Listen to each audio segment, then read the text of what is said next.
যুক্তরাষ্ট্রে পড়তে যাওয়া বিদেশি শিক্ষার্থীদের জন্য এবার বড় পরিবর্তন আসছে। 4 বছর পর ভিসা বাড়ানোর সুযোগ বন্ধ করতে কঠোর হচ্ছে দেশটি।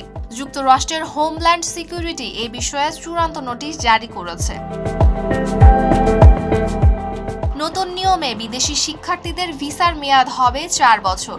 এর বেশি সময় থাকতে চাইলে নিতে হবে কেন্দ্রীয় সরকারের অনুমতি ছাড়া 4 বছর পরও যুক্তরাষ্ট্রে থাকলে তাকে অবৈধ অভিবাসী হিসাবে বিবেচনা করা হবে। এবার আসা যাক বর্তমান ব্যবস্থায়। এখন পর্যন্ত F1 এবং J1 ভিসার আওতায় ডিগ্রি শেষ না হওয়া পর্যন্ত শিক্ষার্থীরা যুক্তরাষ্ট্রে থাকতে পারেন, কিন্তু নতুন নীতিতে বদলে যাচ্ছে সেই নিয়ম। কোর্স বা শিক্ষা প্রতিষ্ঠান পরিবর্তন করাও কঠিন হবে। এদিকে ডিগ্রি শেষ করার পর যুক্তরাষ্ট্র ছাড়ার সময় 60 দিন থেকে কমে হবে 30 দিন। প্রশ্ন হলো, কেন এমন কঠোর সিদ্ধান্ত?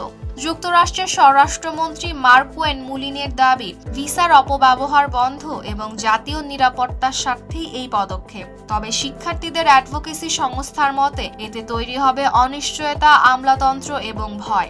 আগামী সেপ্টেম্বর থেকে নীতি কার্যকর হওয়ার কথা। সব মিলিয়ে বিদেশি শিক্ষার্থীদের জন্য যুক্তরাষ্ট্রের ভিসা নীতিতে আসছে বড় পরিবর্তন।